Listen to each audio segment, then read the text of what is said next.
हा मित्रांनो, आणि आपल्या जादुई गोष्टींच्या दुनियेत तुमचं मनपूर्वक स्वागत. आज मी तुम्हाला सांगणार आहे एक अशी अद्भुत आणि थरारक कथा, ज्यात आहे एका शूर राजाची पराक्रम गाथा, एका भयानक अंधारमय राक्षसाची दहशत आणि एका छोट्याशा गावाच्या अस्तित्वाची लढाई. कल्पना करा, एक सुंदर शांत गाव, डोंगर दऱ्यांच्या कुशीत वसलेलं, पक्ष्यांच्या किलबिलाटानं भरलेलं. पण अचानक त्या गावावर पडतं अंधाराचं भयानक सावट. रात्रीच नाही तर दिवसाही सूर्य लपून जातो. लोक भयभीत होतात, जनावरं गायब होऊ लागतात आणि प्रत्येकाच्या ओठांवर एकच नाव असतं, अंधारसूर. एक असा राक्षस ज्याचा आकार पर्वता एवढा, ज्याची गर्जना वादळासारखी आणि ज्याच्या डोळ्यांत पेटत असतो विनाशाचा अग्नी. पण मग त्या भयाच्या काळोखात आशेचा किरण बनून येतो एक योद्धा, राजा वीर सिंह. शूर, बुद्धिमान आणि अजिंक्य, जो ठरवतो जोपर्यंत माझ्या प्रजेवर संकट आहे तोपर्यंत माझी तलवार शांत बसणार नाही.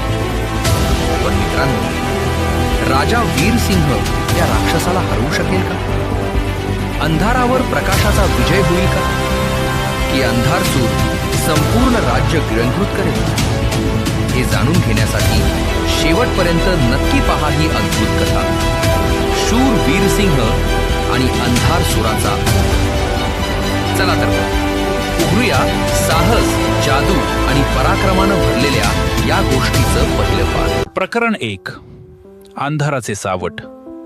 सह्याद्रीच्या उत्तुंग रांगांमध्ये वसलेले शांतीपुरी नावाचे एक छोटेसे पण अत्यंत सुंदर गाव होते.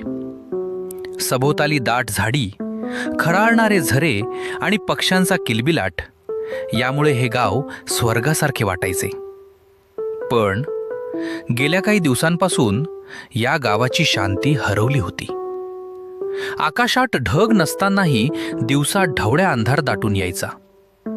गावातील पशुपक्षी भयभीत झाले होते आणि लोक सूर्यास्तापूर्वीच आपली दारे घट्ट बंद करून घेत असत. या दहशतीचे कारण होते अंधारसूर.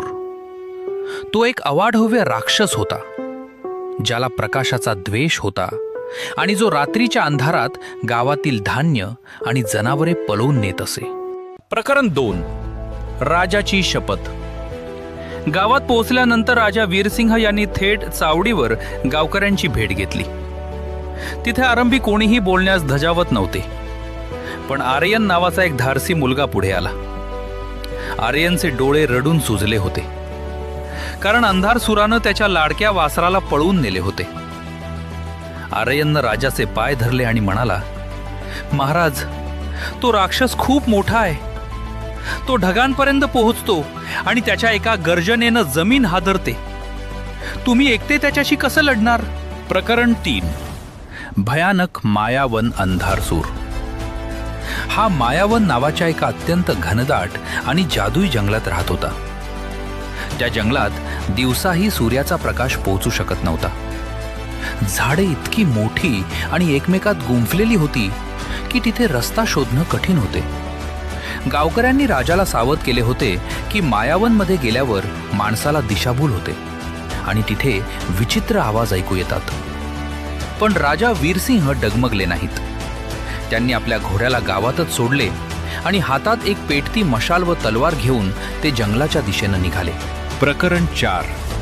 राक्षसाच्या पाऊलखुणा. जंगलात जसं जसे राजा वीरसिंह खोलवर गेले तसतसे त्यांना जमिनीवर प्रचंड आकाराच्या पाऊलखुणा दिसू लागल्या.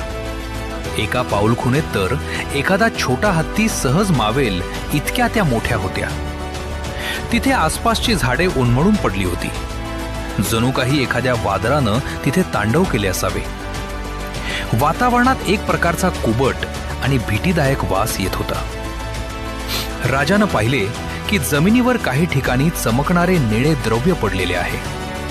हे अंधारसुराचे रक्त असावे, जे त्याच्या शरीरातून सांडले होते. प्रकरण 5. युद्धाची रणनीती. गुहेच्या तोंडाशी पोचल्यावर राजा वीरसिंह यांनी एक क्षण थांबून विचार केला. एवढ्या मोठ्या राक्षसाला मी शारीरिक बळानं हरवू शकत नाही. त्यांनी स्वतःशीच विचार केला. मला त्याच्या कमकुवत जागेवर प्रहार करावा लागेल. त्यांनी गुहेच्या आसपासच्या परिसराचं निरीक्षण केले. तिथे एक मोठा पाण्याचा डोह होता आणि वरून डोंगराचा एक भाग सैल झाला होता. राजानं ठरवले की राक्षसाला गुहेबाहेर काढून या डोहापाशी आणायचे.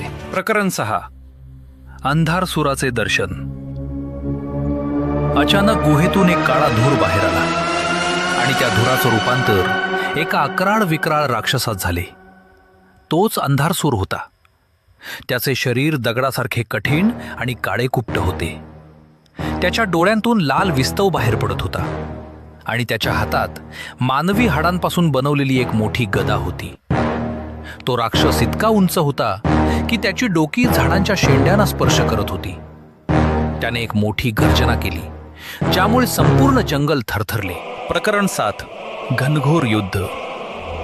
राजा वीरसिंह दगडामागून बाहेर आले आणि त्यांनी मोठ्यानं ललकारले. अंधारसूर, तुझा काळ जवळ आला आहे. शांतीपुरीच्या निष्पाप लोकांचा छळ केल्याबद्दल आज तुला दंड मिळेल. राजाला पाहताच राक्षस हसायला लागला. एवढासा मानवी जीव मला मारणार. असे म्हणत राक्षसानं आपली गदा हवेत फिरवली आणि राजाच्या दिशेनं जोरात फेकली. राजा वीरसिंह यांनी चपराईनं उडी मारली आणि स्वतःचा बचाव केला. प्रकरण 8. विजयाचा मार्ग.